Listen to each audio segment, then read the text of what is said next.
안녕하세요. 시댁과 얽힌 크고도 깊은 사건을 널리 알리고 싶은 마음에 이렇게 조심스레 사연을 적어봅니다. 늘 다른 이들의 이야기를 들으며 마음으로만 공감하곤 했는데 막상 제 이야기를 글로 풀어내려 하니 보통 용기가 필요한 일이 아니더군요. 생생하게 전하는 것도 참 쉽지 않고요. 그럼에도 불구하고 마음을 다해 쓰고 다듬어 언젠가 썰밤 채널에 제 사연이다 성우님의 목소리로 울려 퍼지길 간절히 바랍니다. 그럼 시작하겠습니다. 저는 32살 무렵 믿고 의지하던 지인의 소개로 한 남자를 만나게 되었습니다. 평소에도 신중하고 사람 보는 눈이 확실한 분이었기에 저 역시 진지한 마음으로 그 만남에 임했죠. 첫인상부터 그 남자는 조용하고 묵직한 사람이었습니다. 말수가 적었지만 가끔은 능청스럽게 던지는 농담으로 어색한 분위기를 풀어내는 센스도 있었고요. 조용한 듯 하면서도 묘하게 사람을 끌어당기는 매력을 지닌 사람이었습니다. 신뢰할 수 있는 지인의 소개였기에 저도 마음을 열고 여러 번 만나보기로 결심했어요. 다행히 그 사람도 저에게 호감을 느꼈는지 먼저 연락을 이어오며 꾸준히 만남을 이어가고 싶다고 했습니다. 그렇게 저희는 한 달이 넘는 시간 동안 천천히 서로를 알아가며 데이트를 했고 자연스럽게 연인 사이로 발전하게 됐죠. 저희 두 사람은 특별할 것 없이 평범한 연애를 했지만 그 속엔 때때로 따뜻하고 특별한 순간들이 스며 있었습니다. 계절이 두 번 바뀌는 동안 함께 울고 웃으며 시간을 쌓았고 결국 결혼이라는 결정을 내리게 됐습니다. 주변 친구들의 연애와 비교해도 비슷한 흐름이었기에 더더욱 안정적으로 느껴졌던 것 같아요. 양가 부모님과는 연애하는 동안 자주 왕래하며 인사를 드렸기에 결혼 승낙도 단번에 받을 수 있었습니다. 시아버님은 배려심 많고 온화하신 분이셨어요. 말씀 한마디 한마디에 사람을 편안하게 해주는 인품이 있으셔서 너무 좋기도 하고 의지가 되더라고요. 하지만 시어머님은 좀 달랐습니다. 연애할 땐 큰 갈등 없이 무난했지만 결혼 후엔 시모의 본 모습이 서서히 드러나기 시작했죠. 내 아들이 왜 이렇게 말랐냐? 결혼하자마자 살이 이렇게 빠진 걸 보니 속이 상하네. 어머님, 저희 요즘 같이 운동도 하고 식단도 조절하고 있어요. 보기 좋게 건강하게 살을 뺀 거예요. 뭐라고? 보기 좋게? 도대체 어디가 보기 좋다는 거야? 내 눈엔 뼈밖에 안 남았는데. 아니에요. 이 근육도 붙고 더 건강해졌어요. 한번 잘 보세요. 예, 내가 말랐다면 그냥 앞으로 신경 쓰겠다고 하면 될 거 왜 자꾸 토를 달아? 너네 말이 우스워? 아니면 내가 우스운 거냐? 남편이 결혼 후 다이어트를 하며 뱃살이 쏙 빠졌는데 그걸 두고 시어머님은 절 다그치셨습니다. 불같이 화를 내시는 모습에 저는 얼른 고개를 숙이고 죄송하다고 했습니다. 어머님 죄송해요. 제가 눈치가 없었네요. 그걸 이제야 알았니? 넌 하는 행동을 보면 남 이야기는 안 듣고 네 생각만 앞서는 애야. 그런 습관은 고쳐야 해. 귀를 열고 남의 말을 들을 줄 알아야 결혼 생활도 배우고 인생도 배워가는 거야. 네, 어머님 명심하겠습니다. 그날 이후로 시어머님의 훈계는 잦아졌습니다. 제가 살림하는 방식이 마음에 들지 않으셨는지 사소한 일에도 지적을 하셨고 집안일은 여자 몫이라며 하나부터 열까지 가르치려 드셨습니다. 남녀가 분담하는 게 맞다 생각했지만 시어머님 성격을 겪어보니 함부로 말대답했다간 더 큰 갈등으로 번질 것 같아 속이 끓어도 겉으론 고개를 끄덕이며 알겠습니다 어머님 하고 넘기곤 했죠. 그래도 다행히 남편은 살림을 함께 나눠해주는 사람이었습니다. 저 역시 결혼 후에도 직장을 계속 다녔기 때문에 자연스레 같이 고생하는 만큼 집안일도 나누자 하고 서로 합의했죠. 결혼 후 처음 맞는 시어머니의 생신이 다가왔습니다. 마침 그날은 평일이라 제가 따로 음식을 준비하진 못했고 저녁에 시부모님을 모시고 외식을 하기로 했습니다. 한 달 전부터 예약해둔 입소문 자자한 한식 코스 요리 집이었어요. 어머님, 아버님, 음식 괜찮으세요? 여기 한 달 전에 간신히 예약한 곳이에요. 방송에도 나온 맛집이라 해서요. 시아버님은 흐뭇하게 웃으시며 고개를 끄덕이셨습니다. 그래, 아가 아주 맛있구나. 셰프가 텔레비전에도 나왔다며. 그래서 그런지 음식이 정갈하고 맛도 훌륭하네. 우리 며느리가 제대로 효도했구먼. 하지만 시어머니는 젓가락을 탁 소리나게 내려놓으며 말을 가로막으셨습니다. 이게 맛있다고? 당신 입맛이 왜 이래? 이런 건 내가 집에서 얼마든지 만들 수 있어. 한식 코스라길래 기대했더니 접시는 쓸데없이 크고 음식은 쥐똥만큼 나오는데 이걸 먹고 배가 부르긴 하겠냐? 아니, 당신 왜 그래? 맛있게 먹고 있으면서. 배고파서 그냥 먹는 거야. 시장이 반찬이라는 말도 모르나? 야, 세기, 너 다음에 네 시아버지 생신 땐 이런 데서 때우리 하지 말고 네 손으로 직접 차려드려라. 알겠어? 맛있는 음식도 시어머니의 날선 말 한마디에 그만 목구멍에서 걸리는 듯 했죠. 저는 고개를 끄덕이며 작게 대답했습니다. 네, 어머님, 알겠습니다. 식사가 끝나갈 무렵 저는 조심스럽게 준비해온 선물을 꺼내어 내밀었습니다. 어머님, 아직 끝난 게 아니에요. 여기 선물입니다. 시어머니는 힐끗 선물을 바라보더니 입꼬리를 올리는 대신 혀를 끌끌 찼습니다. 그런 게 있으면 진작 줘야지. 맛도 없는 밥 다 먹고 나서 해주는 거냐? 뭔데? 뭐 비싼 거야? 아니에요. 비싸진 않지만 정성껏 골랐어요. 스카프 하나 샀어요. 백화점에서 2시간이나 돌아다니면서 어머님께 어울릴 만한 걸로 골랐어요. 한번 해보시겠어요?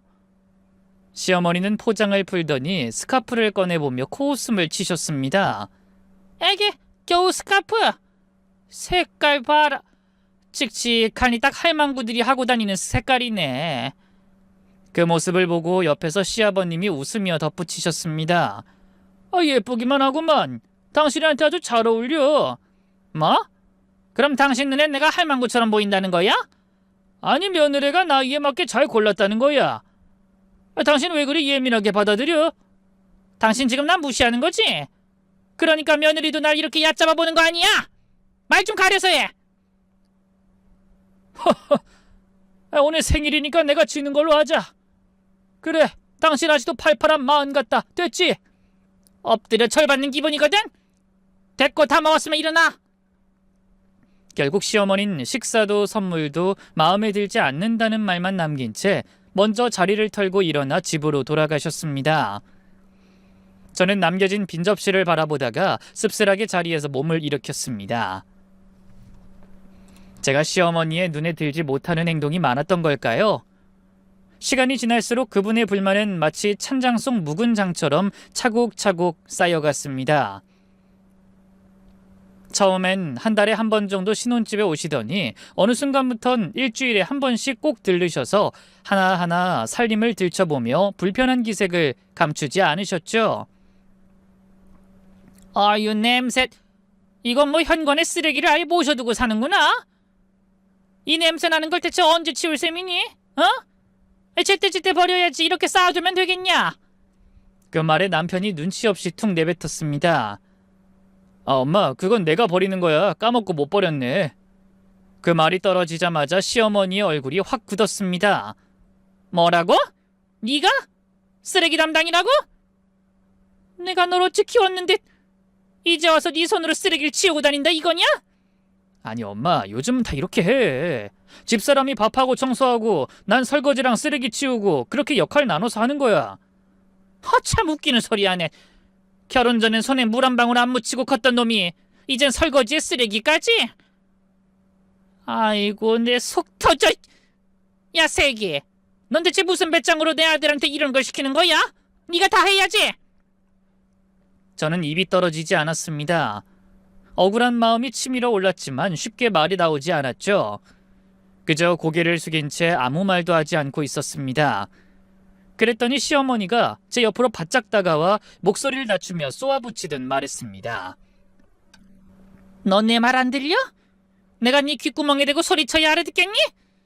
그 순간 참았던 말이 목구멍을 뚫고 나왔습니다.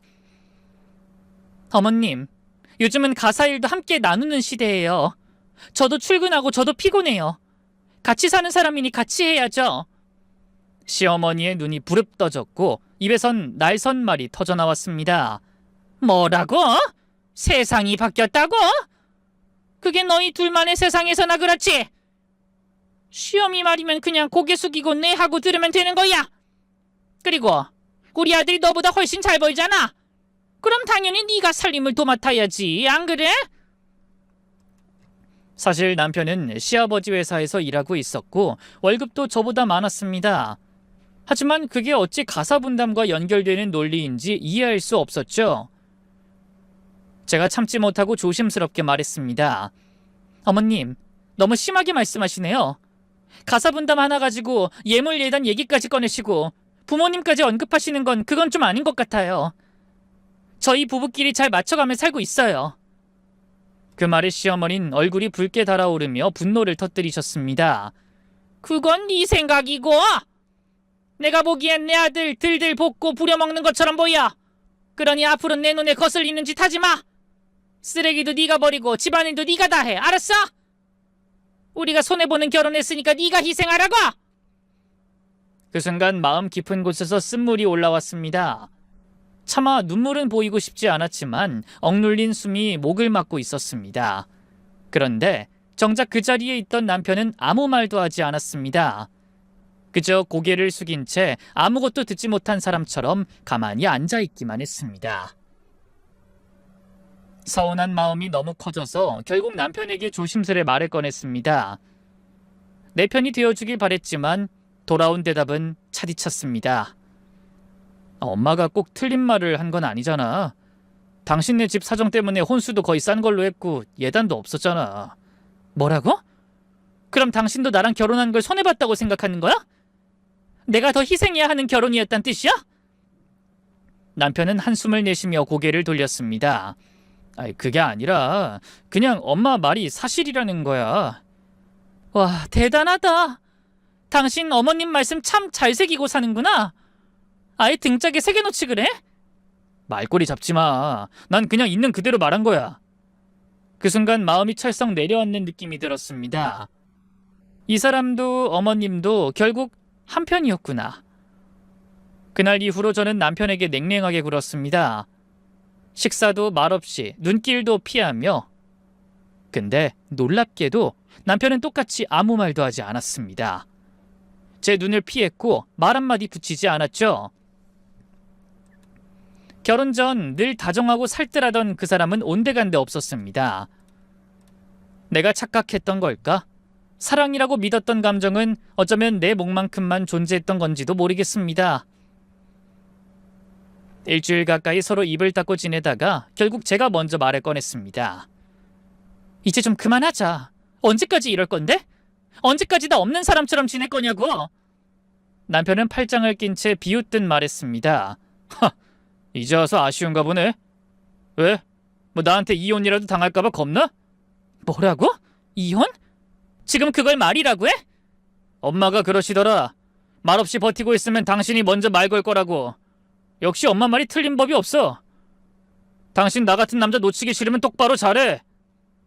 그 말에 저는 그만 속에서 끓던 것이 터지고 말았습니다. 진짜 대단하다. 어머님이 시키시는 대로 참 잘하는구나. 와, 이 정도면 효자상 줘야겠어.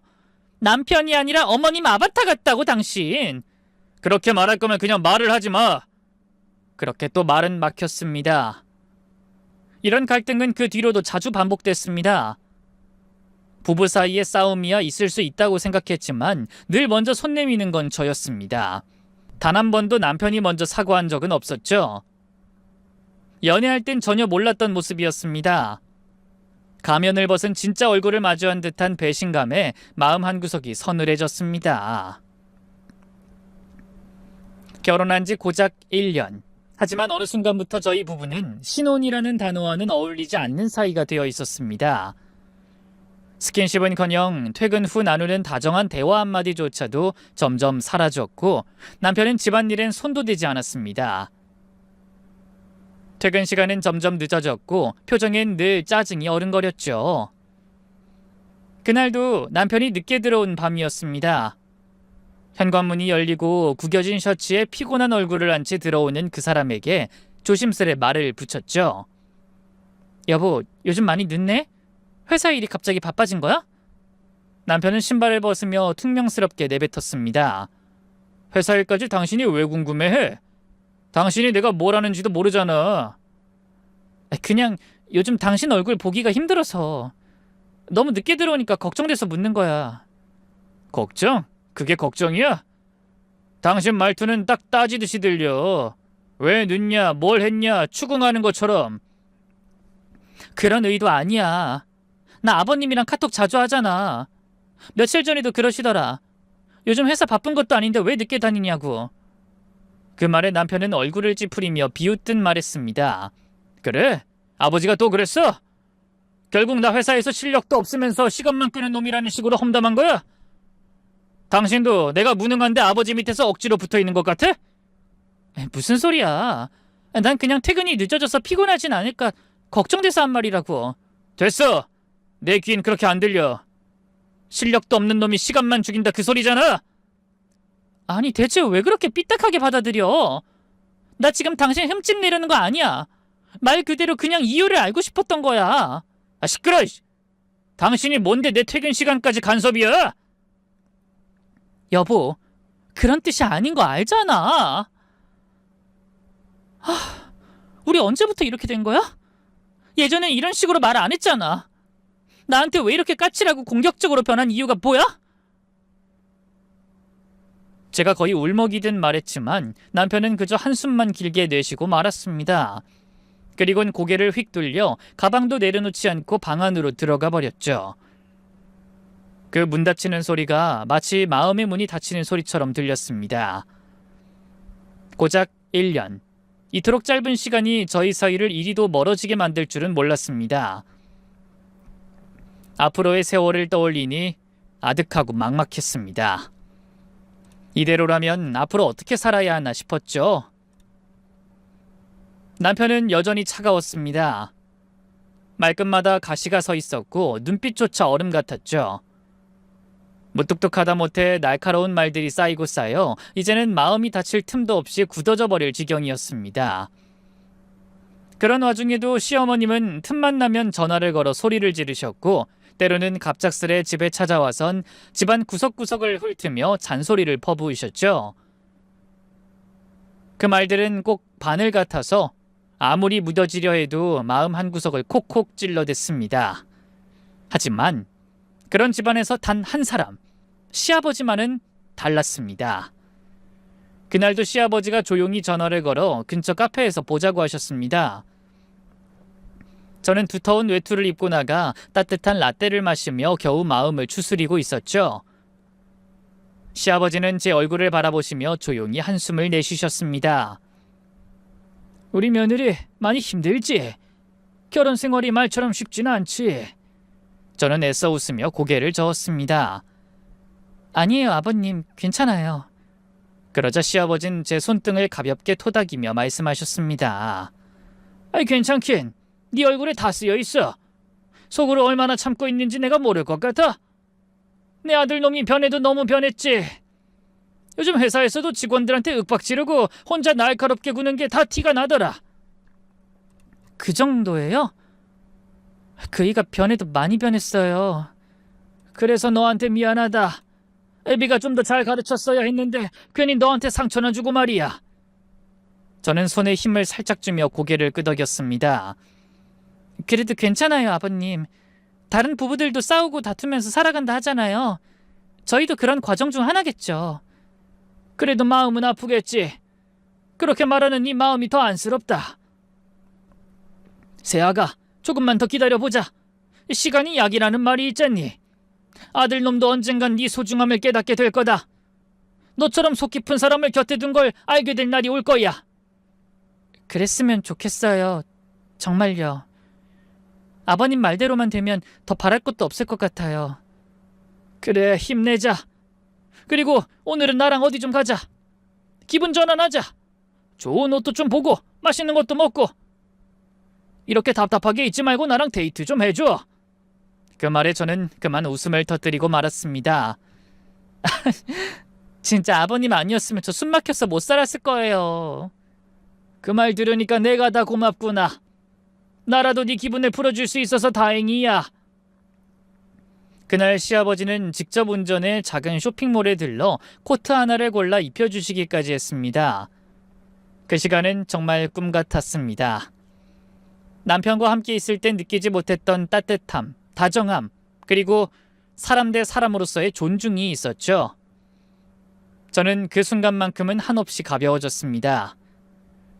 무너진 마음 위에 시아버지의 말과 눈빛이 조용히 봉합처럼 내려앉았고 그 온기가 잠시나마 절 버티게 해줬습니다.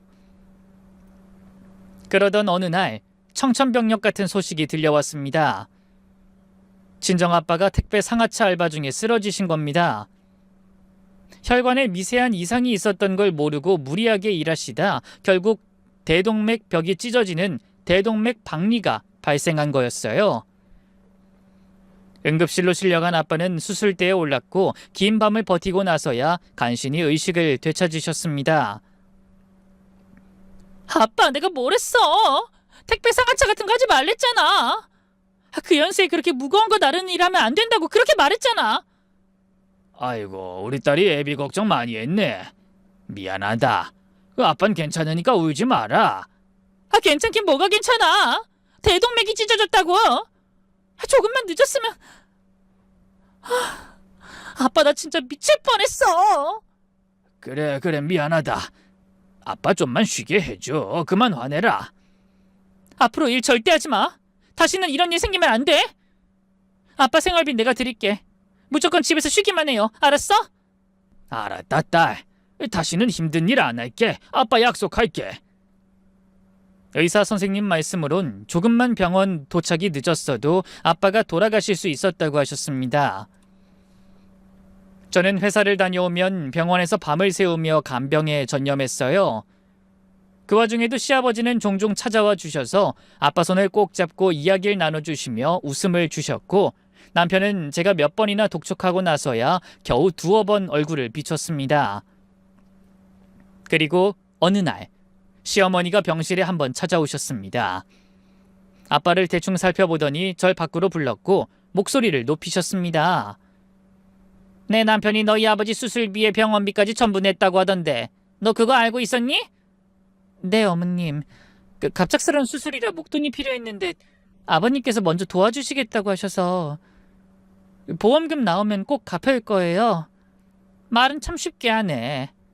너도 그렇고 너희 친정도 그렇고 우리 집 덕을 너무 많이 보고 있는 거 아니니? 도와주는 사람 마음이야 고맙지만 받는 쪽은 미안함이 기본 아니니? 근데 너한텐 그런 눈치도 감정도 없어 보여서 내가 참 깝깝하다. 죄송해요, 어머님. 당연히 감사하고 미안한 마음도 크죠. 아버님께도 몇 번이나 고맙다고 인사드렸고요. 아버님한테는? 그래, 그 사람한텐 말했겠지. 그럼 나는? 너한테 난 뭐야? 없는 사람이야? 아니에요, 어머님. 계속 병원에만 있다 보니 찾아뵙지도 못하고 연락도 못 드렸어요.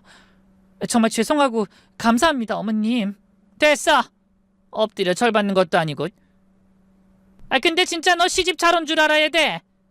세상에 어느 시댁이 사돈 병원비를 턱하고 내줘? 내가 말 안 해서 그렇지 그런 일 보통 아니야. 네, 어머님. 결혼 잘했어요. 정말 저도 감사히 생각하고 있어요.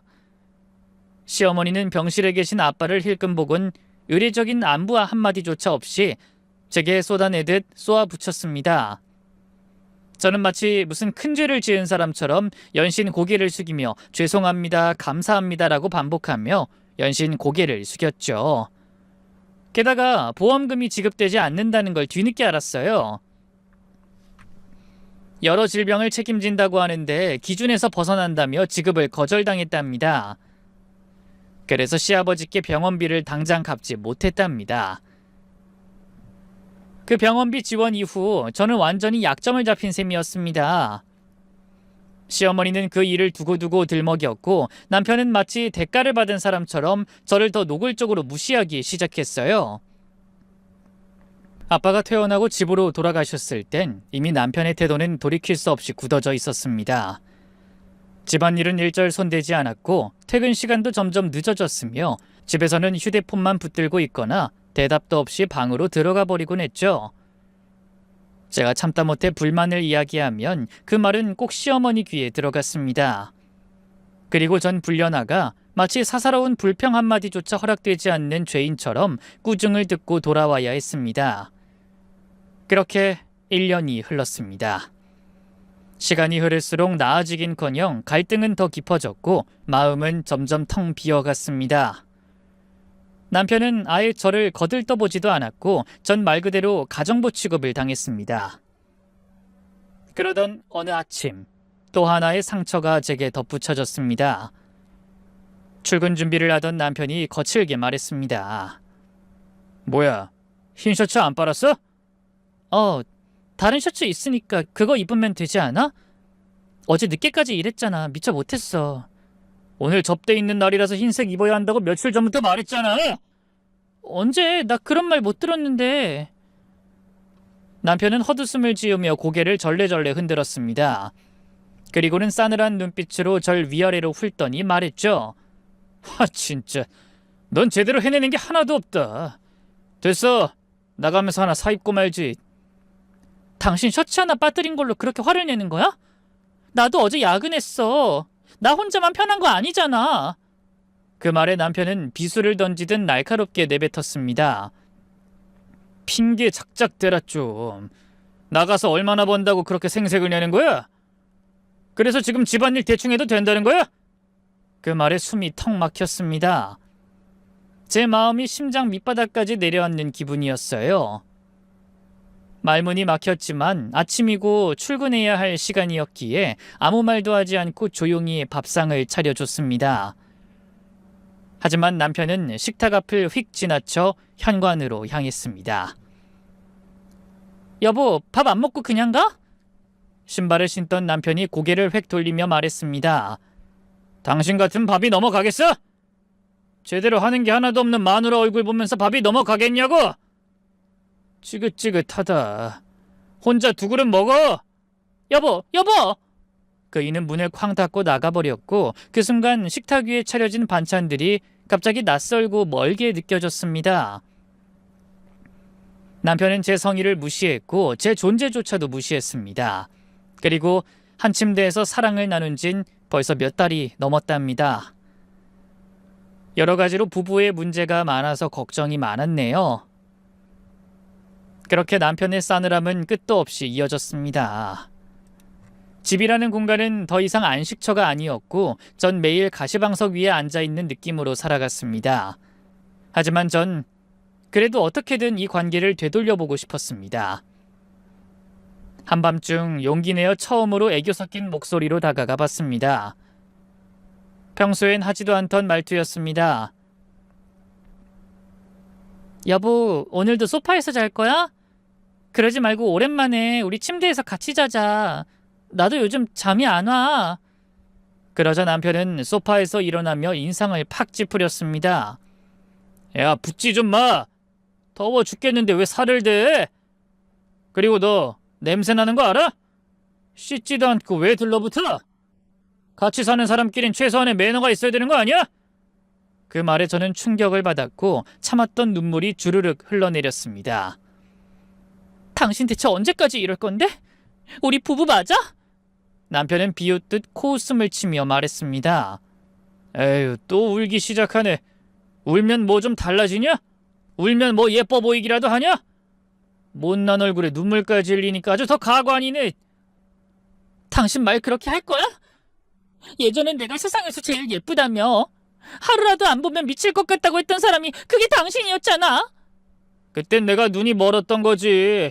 시간 돌릴 수만 있으면 안경부터 맞출 거야. 그때 너랑 결혼한 내가 바보 멍충이지.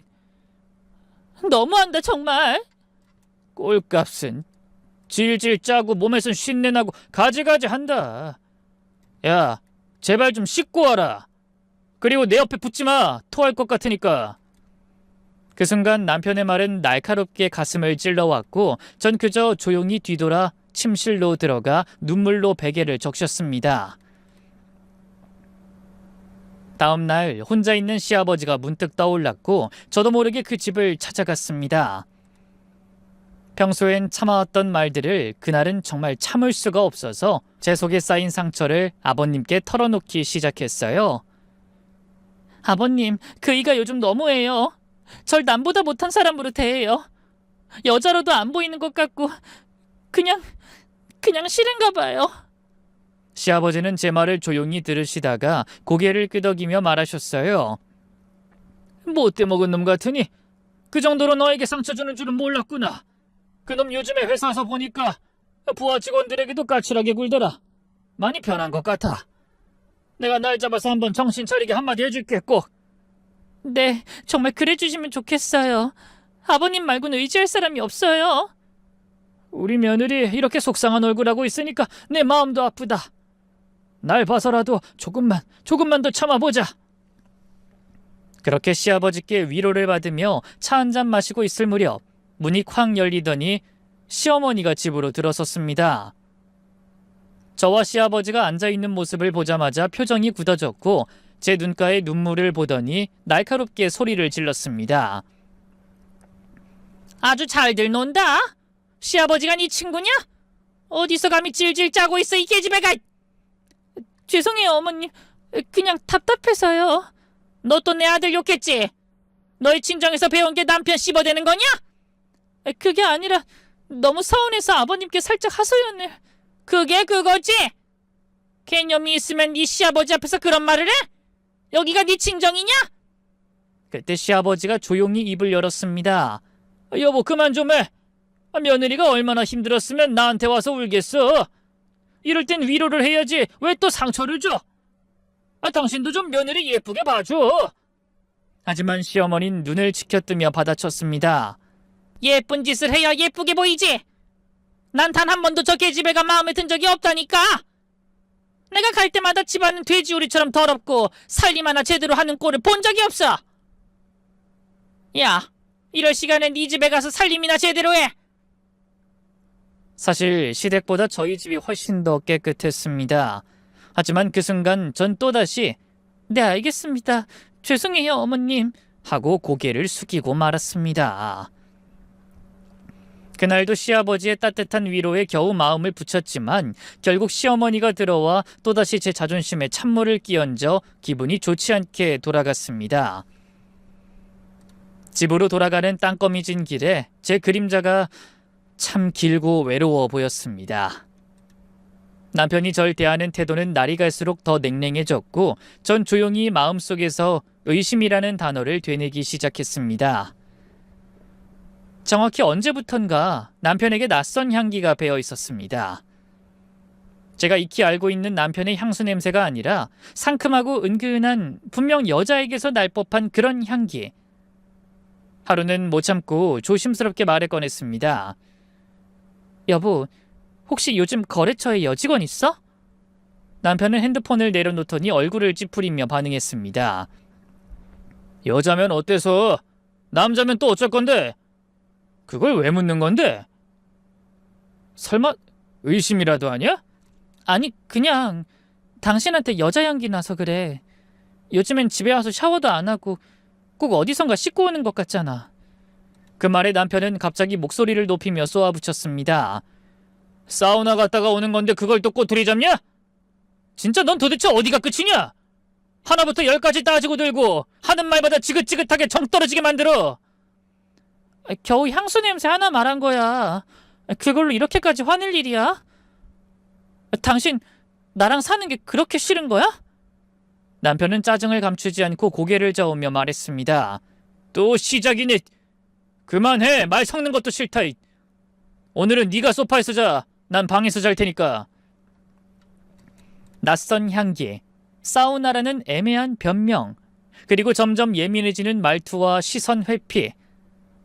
여자로서, 아내로서 느껴지지 말았으면 좋았을 육감이 서서히 절 조여왔습니다. 그 사람이 수상하다는 걸 인지한 순간 그이의 뒤를 미행해보기로 결심했어요. 월차를 내고 남편의 하루를 몰래 따라다녔습니다.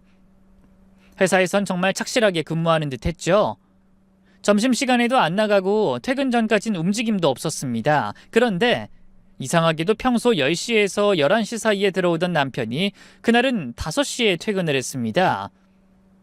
택시를 타는 걸 보고 조용히 뒤를 밟았고 그 택시는 한 오피스텔 앞에 멈췄습니다.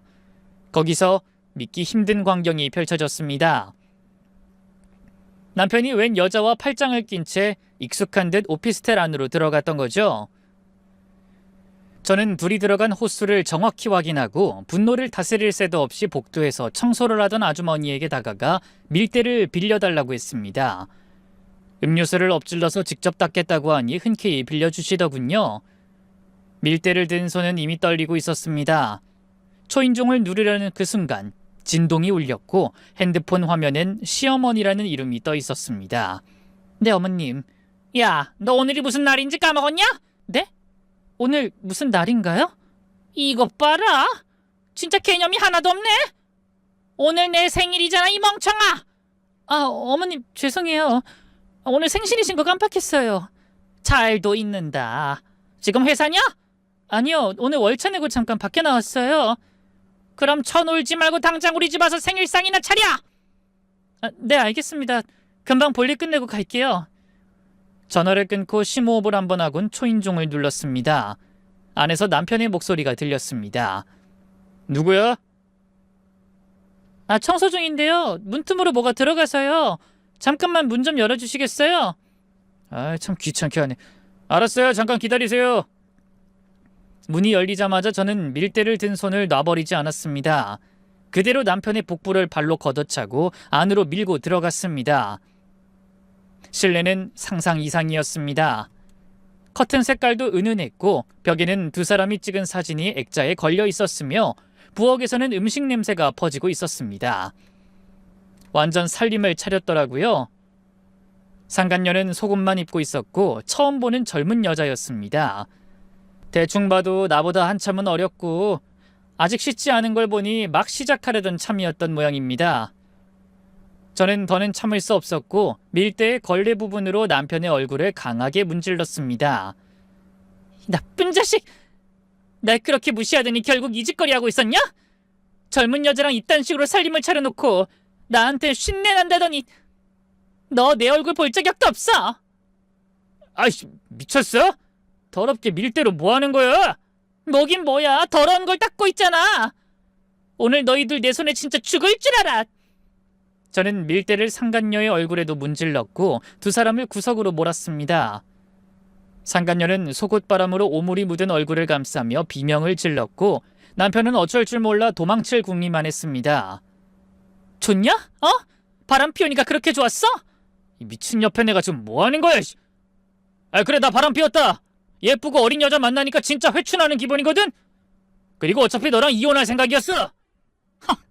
너 지금 내 앞에서 이혼하자고 입을 열어? 지금 상황이면 넌 빌고 빌어도 모자랄 판이야, 이 더러운 놈아. 내가 왜 빌어야 하는데? 나같이 잘난 놈이 너 같은 쉰내나는 여자랑 살아온 게 기적인 거지. 못생기고 무식하고 하는 짓도 진짜 싸구려 같아. 그래? 그럼 더 싸구려처럼 두들겨 패줄게. 저는 밀대를 힘껏 휘둘렀습니다. 이제껏 참고 살던 모든 시간들이 손끝에 응축되어 터져나갔습니다. 그날 그 오피스텔은 전쟁터였고 저는 복수의 여신처럼 온몸으로 두 사람을 벌줬습니다. 상간녀가 소리를 꽥 지르면서 저에게 이제 오빠가 왜 마누라 욕을 그렇게 하는지 알겠네. 생긴 대로 논다고 그 면상이랑 딱 어울리는 짓을 하냐? 라고 뻔뻔하게 말하더라고요. 둘이 딱 어울리네. 그래, 오늘 2판 4판 공사판이니까 제대로 맛 보여줄게. 그래서 두 사람을 제대로 응징하고 나서 옷을 입으라고 던져줬습니다. 지금 시댁에 가서 둘이 한 짓 다 전하고 나랑 당신 갈라서. 아이고, 내가 원하는 거네. 좋아, 가자고 가지고. 두 불륜은 매우 당당하게 옷을 걸쳐 입더니 시댁으로 출발했고 저도 택시를 타고 시댁으로 향했어요. 동시에 도착을 해서 시댁 현관까지 올라갔습니다.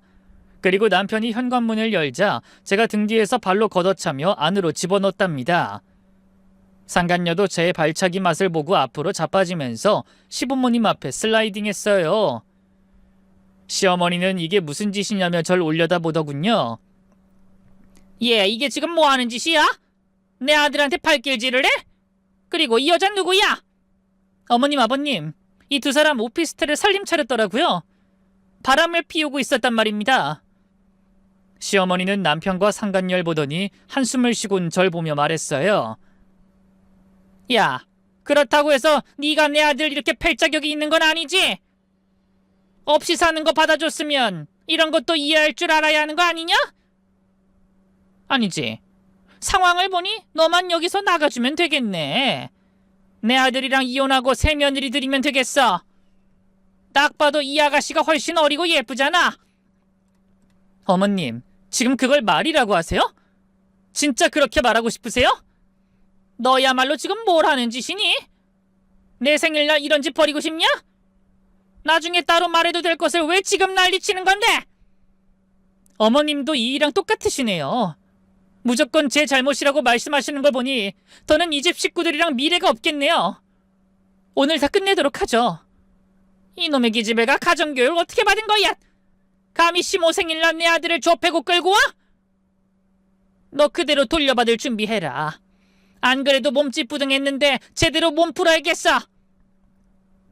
시어머니는 자리에서 일어나더니 무선 청소기를 들더군요. 그걸로 절 내려치려고 높이 쳐들었습니다. 그 순간 시아버지가 시어머니의 따귀를 날리며 바닥에 잡아뜨렸습니다. 아! 여보 지금 뭐 하는 거야? 방금 날 때린 거야? 그래 이 사악한 여편네야. 내가 참고 계속 살아보려고 했는데 더는 안 되겠어. 재혼해서 당신 아들까지 걷어줬더니 감히 내 친구 딸에게 이따위로 대접해? 여보 입 닥치고 처맞기나 이 여편네야. 제가 도입부 초반에 남편을 지인의 소개로 만났다고 했었죠. 그게 바로 저희 아빠의 절친인 분이셨어요. 시아버지는 재혼을 한 지 4년 정도 됐고 시모와 남편을 거둬서 살고 계셨답니다. 시아버지는 의붓아들을 좋게 보시고 저에게 소개를 하고 며느리로 받아들였는데 이렇게까지 개판이 되어버리니 참고 있던 걸 모두 다 그 자리에서 풀어버렸습니다. 감히 내 친구 딸에게 이따위 짓을 해? 마누라고 자식이고 니들 내 손에 오늘 생지옥을 맛볼 줄 알아? 상간녀 당신도 마찬가지고. 여보 이러지 마. 우리 부부잖아. 당신은 우리 편 들어야지. 닥쳐. 니들 모자한테 질려도 엄청 질려버렸어. 더는 이해와 배려 따윈 하지 않을 거야. 시아버지는 그 순간 완전히 제 편이었고 시모자에게 더는 미련이 하나도 남지 않은 사람처럼 난폭한 모습을 보였습니다.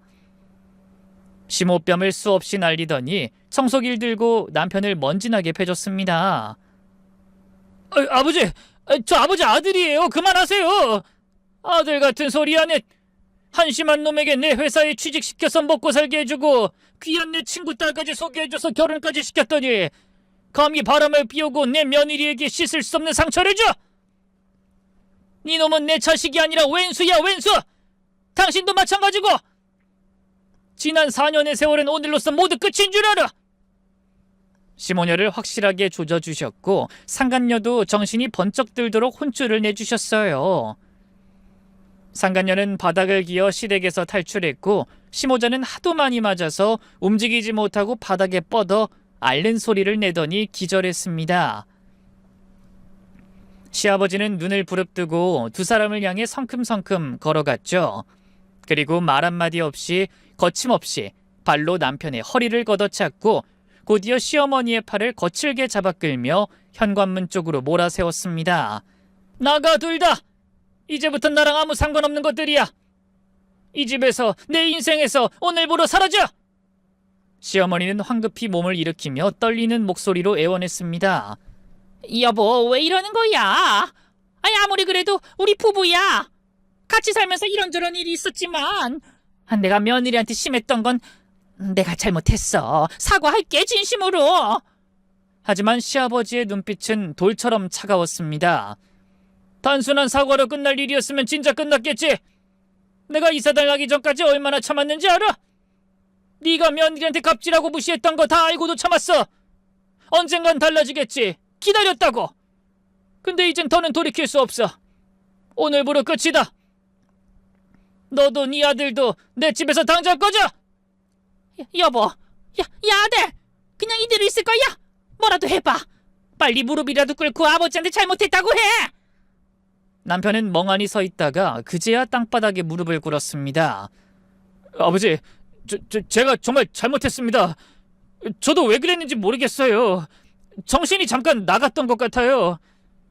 시어머니도 어쩔 수 없다는 듯 무릎을 꿇으며 두 손을 싹싹 빌었습니다. 여보, 제발 우리 이렇게 쫓아내지 마. 당신 없으면 우리 어찌 살아? 우린 정말 당신이 거둬준 덕에 살고 있었잖아. 다시 처음처럼 다시 잘해볼게. 시아버지는 그 모습을 한참 내려다보다가 이를 악문채 쏘아붙였습니다. 웃기지 마! 내 절친의 딸이라고 수없이 말했을 땐 귀뚱으로도 안 듣더니 이제 와서 무릎 꿇는다고 용서받을 수 있을 거라 생각해? 내가 그동안 얼마나 눈 감아줬는지 너흰 몰라. 내 친구 병원비까지 대신 내주고 그걸 빌미로 며느리한테 갑질하던 너희 모자 이제 끝이야. 말했지. 빈손으로 왔으니 빈손으로 나가. 여보, 제발 살려줘. 우린 당신 없으면 진짜 아무것도 아니야. 우릴 다시 내치면 우린 거리로 나앉아야 해. 당신이 우릴 살려줬잖아. 지금도 살려줘. 그건 네 운명이야. 거리에서 구걸을 하든 지하방에서 물 새는 천장을 보고 살든 불구덩이 속에 빠져 죽든 그건 너희 둘의 몫이야. 난 이제 책임 없어. 그 순간 두 모자는 제 쪽으로 고개를 돌리며 마지막 지푸라기를 잡듯 애원했습니다. 며느라, 네가 이해심이 깊잖아. 우리가 잘못했어. 앞으로는 널 존중하겠다. 그러니 한 번만 봐줘. 내 아들도 다신 바람 피우지 않게 단돌이 할게. 제발 한 번만 봐줘. 하지만 전 단호히 말했습니다. 다 끝났어요. 당신들은 세상에서 가장 끔찍한 존재일 뿐이에요. 그 말에 두 모자는 말문이 막힌 듯 고개를 떨궜고 시아버지는 다시 한번 현관문을 가리키며 소리쳤습니다. 이제 나가! 지금 당장! 시아버지는 그대로 시어머니의 등을 걷어찼고 남편의 멱살을 잡고 현관 밖으로 밀쳐냈습니다. 두 모자는 쓰러지고 구르며 문 밖으로 나갔고 문은 그대로 철컥 쾅 하고 닫혔습니다. 저는 시아버지의 도움을 받아 소송을 통해 남편과 이혼했고 많지 않은 그 자식의 재산에서 절반을 받아냈습니다. 그리고 시아버지 역시 이혼 서류를 들고 시모자가 지낸다는 반지하 원룸으로 직접 찾아가 도장을 받아내셨습니다. 그렇게 저와 시아버지는 동시에 이혼을 하게 되었고 두 모자와는 완전히 남남이 되었습니다. 시모자는 제게 다시는 나타나지 않았지만 시아버지께는 자주 찾아가 살려달라며 집을 구해달라고 사정하며 매달렸다고 해요. 하지만 시아버진 단호하고 냉정하게 그 부탁을 뿌리치며 결국 시어머니를 쫓아내셨습니다. 아무튼 이혼을 하고 몇 주가 지난 뒤 감정 회복이 된 시아버지를 찾아갔습니다. 아버님, 보경이 왔구나. 잘 왔다. 아버님 식사는 잘하고 계신 거죠? 아이 그럼 내가 굶을 이유가 있겠냐. 그리고 며느라, 이젠 아버님이 아니라 아저씨로 돌아가야겠구나. 다시 아빠 친구로 대해줘라. 그 아버님 소린 그만하렴. 네 아저씨. 시부였던 아저씨는 저와 다시 호칭 정리를 하고 이어서 대화를 나눴습니다. 보경아, 그 신혼집은 네 명의로 할 테니까 위자료라고 생각하고 바꿔라. 그리고 나중에 네가 애기라도 낳으면 주려고 적금 든 게 있다. 부족하지만 이 통장도 받아줘라. 아저씨, 이건 너무 커요. 그리고 아저씨한테 돈 받을 생각 없어요. 그동안 아빠한테 잘해주셨잖아요. 병원비도 다 내주시고 형편 어렵다고 도와주신 것도 많은 거 다 알아요. 네 아빠가 과거에 날 많이 도와줬었다. 그 도움으로 내가 지금 먹고 사는 거고. 나한테 미안할 거 없으니까 다 받아. 그리고 우리 사이는 예전처럼 잘 지냈으면 좋겠다. 그럼요. 저랑 아저씨는 달라지는 거 없어요. 앞으로도 계속 정신적으로 많이 의지할 거예요. 그렇게 저와 시아버지, 아니 아저씨와는 계속해서 인연을 이어나가기로 했어요. 한편 시모자는 지하방을 겨우 마련해서 사는데 전 남편이 게으르기도 하고 능력이 없어서 일자리를 구하지 못했답니다. 그래서 전 시모가 알바를 해서 입에 풀칠하면서 지낸다고 하더군요. 어느 날 아빠와 아저씨와 셋이서 맛집에서 식사를 하고 나오는데 전시모가 폐지를 줍고 있는 걸 봤어요. 전 그냥 지나치려고 하다가 궁금한 게 있어서 말을 걸었죠. 어머, 이게 누구야? 아주머니 안녕하셨어요? 너는? 내 전 남편이랑 사돈 어른까지 셋이 어딜 다녀오는 거니? 밥 먹으러요. 아주머니, 아들은 뭐하고 지내요? 상간녀 걔랑 잘 됐어요? 아유, 잘 되긴 뭐가 잘 되냐. 이혼당하고 회사에서 쫓겨나 백수가 된 놈을 거들떠보지도 않고 떠나더라. 그리고 아들놈이 일은 안 하고 사업하겠다고 계획만 주구장창 세우고 있어. 돈도 없으면서 말이야. 아, 그러시구나. 그거 참 재밌네요. 아무튼 지하에서 오래오래 사세요. 지상으로 올라와서 팔자 피는 일은 절대로 없길 바라고요. 뭐? 너 너무하는 거 아니니? 너 때문에 내 꼴이 이렇게 됐는데. 전시모가 흥분하자 아저씨가 눈을 부릅뜨고 노려봤어요. 그러자 바로 전시모가 눈을 내리깔더군요. 아무 말도 못하고 조용히 폐지를 들고 사라졌답니다. 그게 마지막으로 본 전시모의 얼굴이었죠. 그리고 아빠는 제가 살던 신혼집으로 거처를 옮기셔서 지금은 함께 지내고 있어요. 생활비는 아저씨가 주신 위자료로 여유롭게 쓰고 있답니다. 저는 회사를 계속 다니며 훗날 새 시집을 갈 날을 그리며 차곡차곡 돈도 모으고 있어요. 보경아, 이 아저씨 때문에 괜히 이혼녀 딱지 붙게 만들어서 마음이 짠하구나. 요즘 만나는 사람은 좀 있니? 소개팅 많이 하고 있어요, 아저씨. 요즘은 돌싱도 흔한 세상이잖아요. 전혀 문제될 거 없으니까 걱정 붙들어 매세요. 그렇게 말해주면 참 고맙지. 그래도 좋은 남자 많을 테니까 이번엔 천천히 연애 많이 해보고 결정해. 조급해하지 말고. 네, 다음엔 아저씨가 소개해주는 남잔 무조건 패스할 거예요. 아이고, 그 말 들으니까 내가 더 찔리잖니. 그래도 꼭 좋은 사람 만나야 한다. 나중에 너 시집 갈 때 이 아저씨가 혼수해줄게. 아싸! 아저씨 지금 그 말 약속하신 거예요? 말 바꾸기 없기예요? 물론 아저씨한테 혼수까지 받을 마음은 없어요. 그저 이 정이 고맙고 따뜻할 뿐이죠. 저와 아빠 그리고 아저씨는 요즘도 자주 왕래하며 정답게 지내고 있습니다. 저의 요지경 같은 시댁 사연은 여기서 마무리해야겠네요. 길고도 복잡했던 이야기가 결국 해피엔딩으로 끝나서 그나마 다행이에요. 참된 복수도 해냈고 상처도 다 아물고 있어요. 이야기를 끝까지 들어주셔서 감사합니다. 부디 이 글을 읽는 여러분께도 행복한 일이 넘치시길 진심으로 기도드릴게요.